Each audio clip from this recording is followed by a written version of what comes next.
Welcome to the Institute of Economic Affairs in Conversation vidcast with me, Syed Kamall. During these discussions, we have conversations with a number of people where we're joined by academics, commentators and experts to discuss the pertinent issues and latest research.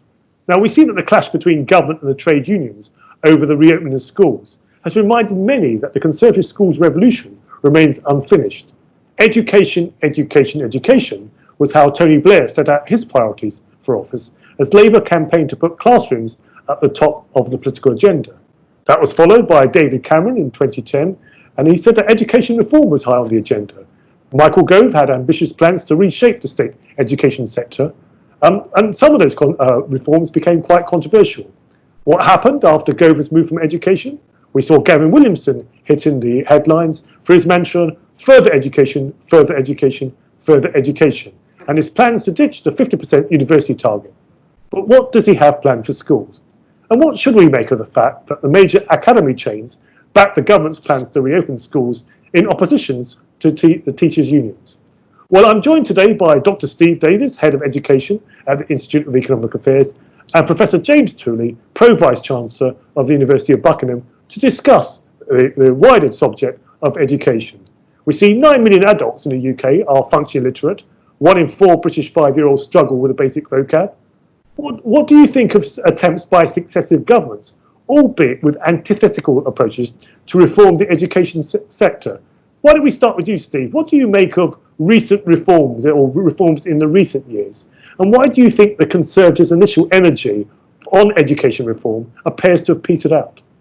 Well, I'm not so sure, to take up a point that you made, Syed, that there is as much of an antithesis between the two parties as you might imagine, actually. I think actually that if you're at the sharp end of the educational system as a lecturer or a teacher, the news that there's more radical reform on the way will actually make your heart sink, because what this typically means is top-down, highly complicated changes to your everyday working conditions. And when I say that the two parties have a similar approach, what I mean is that in both cases, what you have is the idea that what we need is a national education plan. What the two parties disagree about is precisely the details of that plan. But the commonality is the idea that there's some kind of need for a plan driven from the centre by the Department for Education, which should be rolled out through some kind of set of measures, targets, goals, this kind of thing. And I think that's the fundamental weakness. The problem is this idea, well, two ideas really. One, the idea that the whole function and purpose of the education system is basically to meet an economic need, a specific economic skills need, and secondly, that the best way to do this is through control by central government. And I think that those are two fundamentally mistaken ways of thinking about this whole question. So it's not surprising that I think the practical payoff from reforms has been just, well, mixed. I think some good things, but some bad things, but not the kind of complete transformation in the quality of education for most people that the politicians, to be fair to them, are looking for. And James, what are your views on recent reforms or reforms in recent years in the education sector? Yeah, I think I'd go along with what Steve is saying quite a bit in terms of, is there a difference? John Major famously responded to Tony Blair. Remember Tony Blair's education, education, education. John Major famously responded and said that his priorities were the same, but in a different order. And I think that really sums it up in a way. I mean, where are we? We're 150 years exactly, aren't we, since the 1870 Forster Act, which really started, if you like, state education, government education in England and Wales. And what you've got to remember is before that act came in, there was a thriving market in low-cost education, in church schools, what were called the public schools, but were even then only a very small amount of state funding. So, since then, 150 years later, we have a system where government is fully in charge. And actually, another key date for me was 1988. It could have gone different ways. 1988, the Education Reform Act under Margaret Thatcher's government, it could have gone different ways. She was trying to impose or bring in a sort of market in education, a quasi-market within state education. And the more she or her people tried to liberate the market, the more other people tried to come in and bring in ways of controlling that market. So there was this, the Conservatives back in 1988, there were real problems there. They wanted to liberalize, but at the same time they wanted to control. So on the one hand, you had per capita funding, which was a sort of voucher system. You had money funding kids within schools, and then to make sure that didn't get too out of control, you had the national curriculum coming in, which was Margaret Thatcher's way of controlling in a way. You had local management of schools, LMS it was called then. You had national testing, and that really, as Steve indicated, playing around with those two aspects of it has been what different governments have done, more or less in many similar ways. Michael Gove brought in free schools, following on from Tony Blair's bringing in academies, which really replaced the grant-maintained schools of the '93 Act. Playing around, not really actually moving towards educational freedom, to moving towards what can be the free market in education. So toying with the edges, I don't think either of us are particularly impressed by that. No. So, okay, so we start off with some consensus on that. Why don't we bring ourselves up to date? I mentioned earlier the clash between government and trade unions over reopening schools. You see private schools fighting tooth and nail to reopen, with some developing their own track and trace apps. Now, James, you've done a lot of work on, first of all, private schools for the poor in many developing countries, and you've also looked at the idea of affordable private schools. Do you think what this clash that we're seeing at the moment, does that strengthen the case for more private schools, for the private school sector? Yeah, most certainly. And full disclosure, I'm the chairman of a low-cost private school that we started up in the north of England, in Durham, and we were the very first school of any sort to fully reopen. We fully reopened 2 or 3 weeks ago. I think as soon as there was any suggestion we might reopen, we reopened, and we're fully reopened. We're very small, so it was easier to do it. But nonetheless, the principle was, as a private school, you want to get going. You want to get going because your children need it, your teachers are eager, and as a private school, there are obviously the incentive of school fees too. I think it's utterly appalling, really, in the state sector that there's this dragging of feet from the teacher unions and others not to open, and it's very good for a school like ours up north, and it would be very good for other private schools. So I think it's appalling what's happening, but it's great that the private sector, in some parts at least, is responding positively and showing what we can do. They're afraid in many ways of their insurance and so on, but they are trying to open.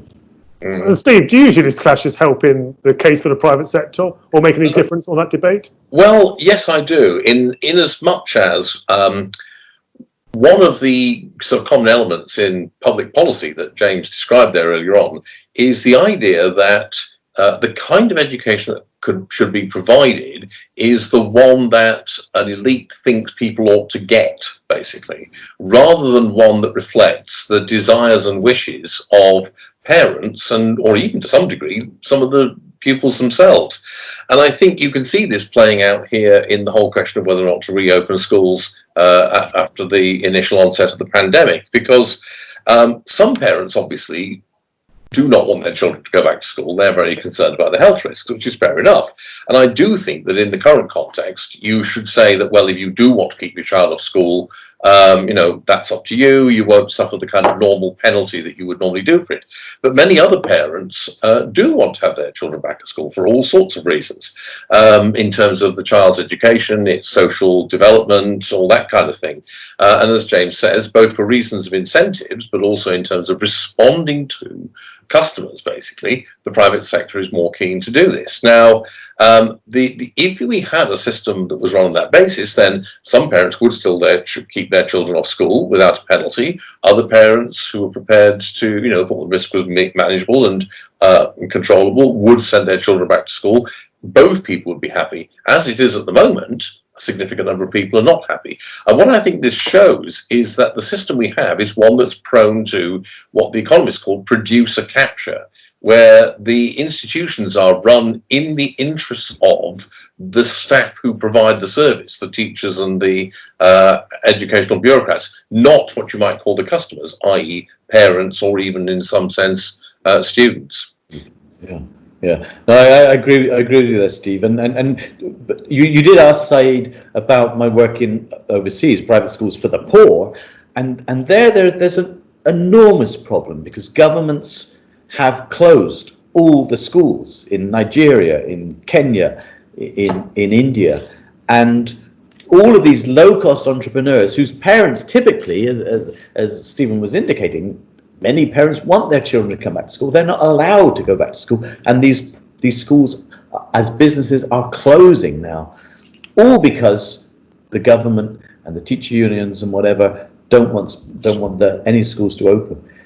It's a terrible thing that's happening at the moment. I'm getting emails many days, sort of pointing to the terrible things that are happening in poor parts of Africa and South Asia, and it's very disturbing to read.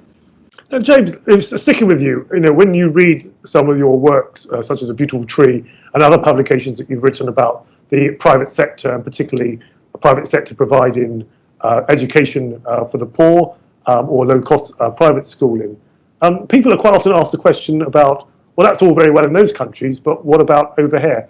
What if we did have a free market in education in the UK? Would we still need a government to provide a safety net, and would that be really to most people, or how many people would it be? And also, how do we in practice transition from the model we have now to a more private model?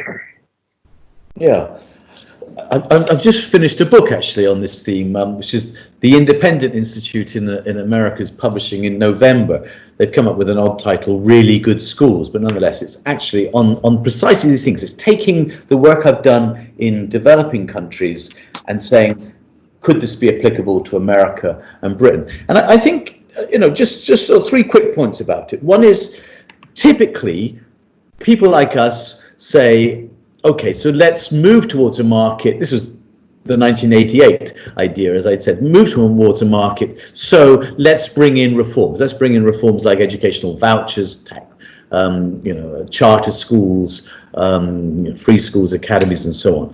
And what I'm saying in this book is no. That way doesn't really. It's on a hiding to nowhere. Really doesn't lead to a proper market, and in any case the vested interests like the teacher unions and so on will either thwart it, stop it, or distort it. And so that's not the route to go. That's school choice with capital S and capital C, I say. Much better to go the just do it route, school choice with a little s and a little c, just do it, create private sector alternatives. I've started in a small way up north, but what I've seen in Nigeria, India, all these other countries is en masse people are rejecting the state sector. And so now you have 70-80% of children in poor parts of Africa, across the board, 70-80%, and India and Pakistan and Bangladesh going to private schools. I don't see why you couldn't have a similar revolution here, starting in a small way, moving towards this, and so slowly the state, what's that Marxist phrase, withers away in education, not is pushed out. Now, I think I will see this in my lifetime, but that's if I live, 30 years more rather than, I think I will see it happening. But in terms of a safety net, your final point, Syed, the safety net at most should be the same safety net that we have in terms of food and clothing and housing, not providing state food stores, state housing typically, or state clothing stores, but providing money to people who need money to access the otherwise private system. That's my vision. I've been writing about for years. I've seen it now in developing countries. I know it happened historically before 1870. I think we can move to something like that here now. Steve, would you agree that have we moved to tried to move towards a free market utopia, there was a government that was prepared to be radical enough to let the private sector in and not to squeeze it out? And would you agree that was a way that you achieved that? And what about the safety net argument? Well, okay. 3 points, really. First of all, I agree completely with James about this kind of top-down technocratic approach, which is not just education, by the way. This idea that you somehow create markets by some kind of bureaucratic legerdemain or legislative enactment, I think is a huge blind alley if you are a believer in classical liberal ideals. It's a kind of form of technocratic managerialism that I think is deeply destructive. Now, in terms of things like safety net and so on, I, in this as in other ways, take the John Stuart Mill view. And Mill's position was that the state should require people to have their children educated, because he made the point that there will always be a minority of parents who are either incompetent or irresponsible. And if they fail to get their children educated, the cost to the child is considerable and probably lifelong. So it's fair enough that the state should use its power to make it compulsory for parents to have their children educated up to a certain standard. But, he went on to argue, the state should not in any way provide that service. His great line is that a state education system is a great device for trying to make everyone alike. That's from On Liberty, but he repeats that line in a number of his other writings. And exactly as James says, his argument was that in cases where the poor were unable to afford the kind of education, which he thought would not be likely, but in the case it did happen, the state should basically give them the funds so that they could do it rather than providing it themselves. So I think that's how the safety net should take it. What I would add to James's point, though, is that I think we should not be hung up on the idea that this means private schools, because I think it's one thing, we should require that parents have their children educated up to a certain level, which you can ascertain by compulsory public examinations or tests. But it doesn't follow that this has to be done through the conventional institution and methodology of a school, as we understand that term today. I'm actually perhaps a bit more radical than James on this. I'm a John Holt, Ivan Illich, Paul Goodman kind of guy myself. I think that you can have means of delivering education which are different from the traditional conventional school, the Prussian school, I would say. Now, in some poor parts of the world, you probably still do have to have a kind of school where you have desks in a room, because that's the cheapest and most effective way of delivering the education, given the limitations of being in a poor society. But I think in a wealthy society, as I think we're beginning to discover during this pandemic, there are lots and lots of other ways of delivering education, which could be vastly more effective. And a friend of mine, Greg Remke, has been doing quite a lot of work about this in the States with homeschooled children, and he has explained to me and other people that really homeschooling is no longer the right word for it. It's home-centered education, because there are so many parents engaged in homeschooling now in the United States that you have this whole array of institutions that do things like offering short, intense, full immersion courses to homeschool children for, like, say, a month at a time, which is actually a much more effective way of teaching a subject than what we do in a school, where you get taught 2 hours a week each week, and typically spend half of each class trying to go over the work you did the previous week. So I think that if we follow the kind of Mill line and do go for a radical thing, just let people do it rather than trying to impose market reforms, then you should also be prepared to have an enormous variety of institutional means and methods for delivering what I think we all want, which is empowering education for everybody. Yeah. Steve, you'll be pleased to know you can't out-radicalize me on this. I've been writing about this for many years, that actually, what I was talking about earlier was the schools that we get in developing countries, and as you say, but the evolution of education is likely to encompass many different ways of delivery, and absolutely agree with you that it can be totally within civil society, in religious organizations, within churches, or in pubs or reading rooms, or through the internet. But it's also possible that schools or the similar will emerge. They certainly emerged. That was the market that emerged prior to 1870. That was a genuine spontaneous order, and it was schools. I don't know what the genuine spontaneous order would be like now. No.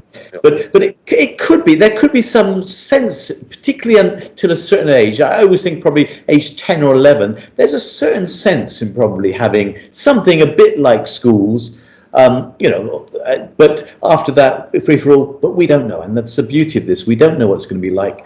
But it'll be very exciting, whatever comes from. But I'm on your side there, Steve, too. I'm as impressed by Ivana Ilic as the next man or woman. Well, it's great to see competition alive and see the two of you being out-compete each other to be magical. Now, Steve, you said something very interesting there. You both agree on a variety of different ways of providing education. Anyone who's read the theories on how students learn or how people learn, there are different types of learning, and we still tend to have very much a sort of Victorian method of learning, teacher or lecturer at the front of the classroom, people assembled in desks. We may have moved away from rows now, and we may have different ways, but we've essentially got the same model. But what's interesting, you also spoke about public exams. Does that not imply perhaps a curriculum or an agreed curriculum? And what role does government have to play in that? I think that to go back to the point James sort of hinted at, I think you need to make a distinction between elementary education and post-elementary. Now, the elementary education is what you might call a list of minimal skills or capacities that you want everyone in a society who is actually capable of acquiring them to have, which means basic numeracy, literacy, and the ability to write, which are the skills which, as you indicated at the start, Syed, the current system is failing to supply. I mean, the absolute scandal of the system we have in this country now is that levels of adult literacy are worse than they were before World War I, which is simply staggering when you think about what has happened in the interim. And so I think that is where very simple, straightforward tests can be provided on a kind of uniform basis. I mean, they don't have to be done by government. You might have some body that was chartered to it, which would be very easy to do to make sure that people had reached a certain kind of minimal level of attainment. After that, I wouldn't at all be keen on the idea of having government-provided examinations. I think that the model of things like the City and Guilds Institute is the kind of way to go. Private sector bodies which compete with each other and which also provide means of assessing levels of attainment and capacity in any number of different subject areas, skill areas and the like. And that would also have obvious implications for the way higher education is run. I think an awful lot of what goes on in higher education now is basically certification by higher education institutions to try and make people more attractive to employers through giving a signal. And it seems to me that there are all sorts of ways of doing that, which is a lot cheaper than having somebody spend 3 years in higher education. Not that I'm against people being in higher education. I think it's potentially very rewarding, but I think the way it's delivered at the moment is actually not oriented towards the most productive use of those 3 years. Yeah. So 3 years, but of course at Buckingham we have 2-year degrees, so we have yes, a slight innovation there. No, I mean I sort of agree with the latter part of what Steve was saying there, but the beginning part and going back to his discussion of John Stuart Mill. No, this is where we part company. I definitely don't see the need for government compulsion in terms of schooling. I think from my experience around the world, amongst some of the poorest communities, most deprived communities, education is seen as something that parents want for their children, whatever they can do. It's as natural as feeding and clothing your child to want them to be educated. So I don't. Government compulsion gets in the way. And of course, if you start government compelling you to do something, then government will have to give you a structure for it, and then you run into the problems of having a government curriculum and all the rest of it. And so I don't see the need for that. I like what you said about the City and Guilds. I'm always very impressed by two other areas of private sector involvement in assessment. One is the music exams. The Royal Schools of Music. They have 8 grades plus a foundation year. You can take them whenever you're ready. You don't have to, you can take grade 5 whether you're 5, 15 or 55. You don't have to have done grade 4 first. It's a very flexible, very interesting way. There's also in terms of martial arts. Judo, apparently, I'm not an expert, apparently it's a similar similar 7 or 8 belts that you have in music. These are very good ways of doing things. They're very proximate measures of your real human capital. They're not about signaling, they're about real human capital. And so I think the private sector is great. International baccalaureate is another interesting idea that came out of the private sector, and is another sort of form of assessment that illustrates your point, I think, Stephen, well. Steve, I wonder whether I could come back on a point you made about elementary education or basic education, because at the moment you will see, as we have this debate about schools reopening, the government is now saying that it wants to put a focus on English and maths when schools do eventually return. Is that wise from your point of view? I think that's ridiculously top-down and trying to have a one-size-fits-all policy. The thing is, some children will have not gone backwards at all in terms of their achievements in those areas. Others will do. But the idea that you should say, oh, everyone is going to somehow have remedial English and remedial maths universally across the board strikes me as just simply preposterous. That's a way to make at least half, probably more, of the student, pupil population really miserable and irritated, and definitely not create a good learning environment for the ones who do need it. Why not allow individual teachers and schools to decide which of their pupils need the remedial care, if any? And so this is an example of what I think is the fundamental problem. It used to be famously said that in the French education system, the education minister could look at his watch and know from the day of the week in his watch exactly what every school child in France was reading at that moment. Well, it seems to me that that's the kind of ambition that our own bureaucrats in the DFE want to have. And this is just an example of that whole approach. James, I assume you'll agree with that, and you won't want to be out-radicalised here. So let me move on very quickly, which is, you've spoken about your own experience. You've looked at schools sort of poor in slums, parents voting with their feet, saving their bit of money. What lessons, and you started your own school in the UK here, which lessons or which models from around the world do you think the UK could realistically adopt? Well, I mean, for me, it's the model that I see in these countries, isn't it? It's the model I see of parents, and the poorest parents, but just let's say parents. Parents are saying, we want control of our children's education.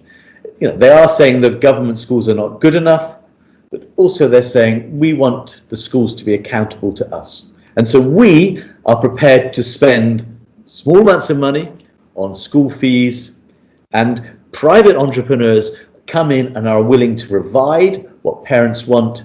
And then you've got some entrepreneurs willing to service the schools in terms of providing teacher training or curriculum development and so on and so forth. So there you've got that word ecosystem, isn't it? You've got an ecosystem, a spontaneous order, I like to describe it, of as parents, children, parents, entrepreneurs, teachers, educators, all coming together and providing a system. The beautiful thing is, the research shows the system is better than that provided by government. It's the choice of parents. It provides better value for money. It's fair to girls. What's there not to? And it's affordable.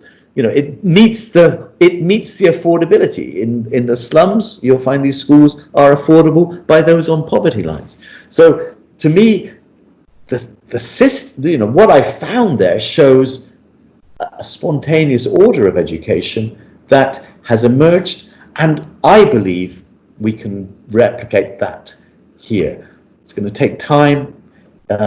It will require people to come in as entrepreneurs and so on to meet the needs. It will require us to go against 150 years of state education, in a sense, being immersed in an idea that only the state can provide this, that it is something that the state should provide.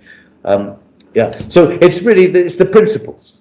And when you look at the private education, you've come in with a low-cost school. Most of private education in this country is unaffordable for the masses. But despite that, you see some private schools appear to be in trouble. There's all sorts of pressures being put on them. Are they really acting as charities? Even though charitable, they get tax breaks. Governments are worried about some of those tax breaks. How do you view the existing private sector in this country? I'm not that excited by it, really, but I am excited by some part of the private sector, which is bringing fees down slightly. I'm excited by, I mean, Steve mentioned homeschooling earlier. That you can get a private sector which is like a hybrid homeschooling and school model that's emerging. I'm seeing that in places, and I'm excited, obviously, by the idea of lower cost private schooling, which can cater to many more parents. But no, I've spoken at HMI conferences and sort of said, what the hell are you doing? Why are you pricing yourself out of the market? Do you really need AstroTurf, football pitches and Olympic-sized swimming pools and buildings that are fit for a duke? I don't think you do. And parents increasingly are following that. Yeah, you're right. The private sector has completely outpriced itself from most people. And it wasn't, even 15 years ago, you could get professionals like us could afford private education. I don't think any of us could afford private education for our kids now. And could I just come in there, Syed? I think I can also explain why and how that has happened, actually, which is that the private sector in this country, well, two things about it. One is, I actually would quite favour them losing their charitable status, because that would force them to actually think of themselves as profit-making businesses, which would change their whole mindset, I think. But also, I think what happened is this: as James says, in the 60s up to about the early to mid-70s, the private sector was, with a couple of obvious exceptions, pretty much affordable to people of a middle-class income, and even below that. What they then did was they then reinvented themselves as essentially devices for gaming the meritocratic system. And that is what has led to this huge escalation in costs and provision, because what essentially you're doing is you're competing to get your students into what is ultimately a finite pool of people who win the meritocratic lottery. And therefore there's an arms race effect, because it takes more and more money, more and more effort, more and more capital investment to try and be sure that the students who have paid these very high fees to you have got into, like I say, the winning tickets in the meritocratic lottery. And so it's that the reason why we have a private sector of the kind we do, rather than the kind of that James is talking about in poorer countries, is because it's only providing a very specific kind of educational product, which is basically success in the meritocratic system, and which is what I dislike intensely for all sorts of reasons. But that's what it does. And the logic of that is to then create an arms race effect, which leads to constantly escalating prices. So, Steve, they need to think about a different business model and see themselves as being engaged in a different kind of business, basically. Yeah. Well, perhaps not them, but a new. Exactly. Yes. Yes. It sounds rather like our criticism of big business. They become quite comfortable and bloated, got a comfortable relationship with the government, and maybe they need to be challenged a bit more. Now, look, as we've obviously covered a number of issues in this discussion. So, as we look to sum up, well, maybe I could start with you, Steve. We have no crystal ball. But you've spoken and you've written about how pandemics have sometimes, exacerbated already existing trends. You've talked about the impact on economies and attitudes as well. How do you think the crisis would have changed attitudes towards towards state education, if at all? And does it make reform more or less likely?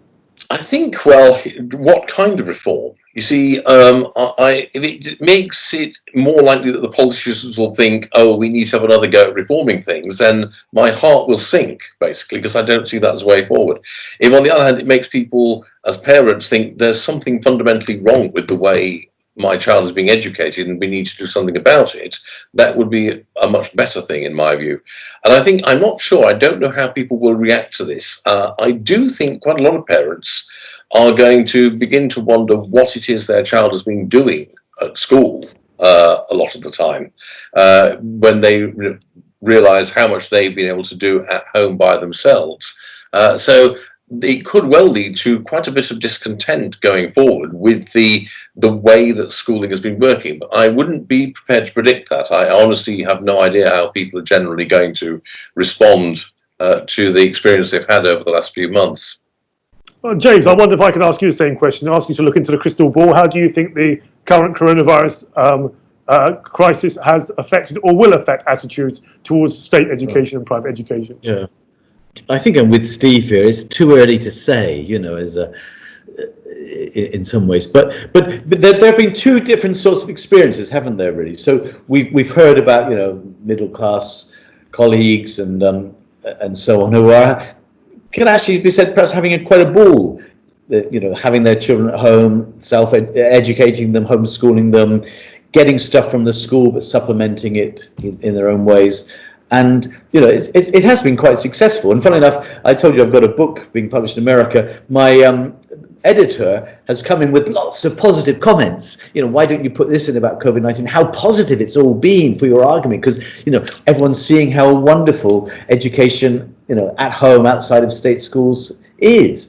But of course, that's only half, or probably a very smaller fraction of the story. That actually, for many kids, it's been a dismal experience. They've been abandoned by their schools, and nothing much has replaced it. Now, which is the stronger thing that's happening? I don't know.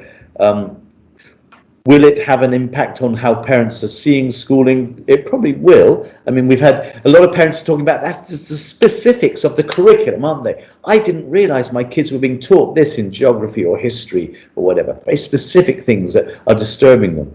But my hope about the whole crisis is the whole crisis will be over soon, and will, just as people didn't mention the so-called Spanish flu a year or two after it was over, we won't talk about COVID-19 ever again in our lives, and we'll be back to normal, and this will be an academic discussion. That's my hope.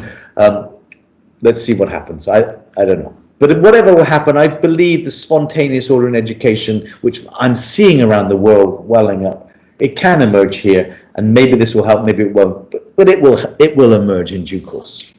Well, Professor James Tooley, Dr. Steve Davies, thank you very much for joining us today. And can I thank the viewers and listeners for watching and listening. For more details of all our online content and to stay updated on our activity, please visit our website, ia.org.uk, check out our YouTube channel, IA London, listen to our podcasts on Podbean, and do think about subscribing to our daily newsletter, IA Daily.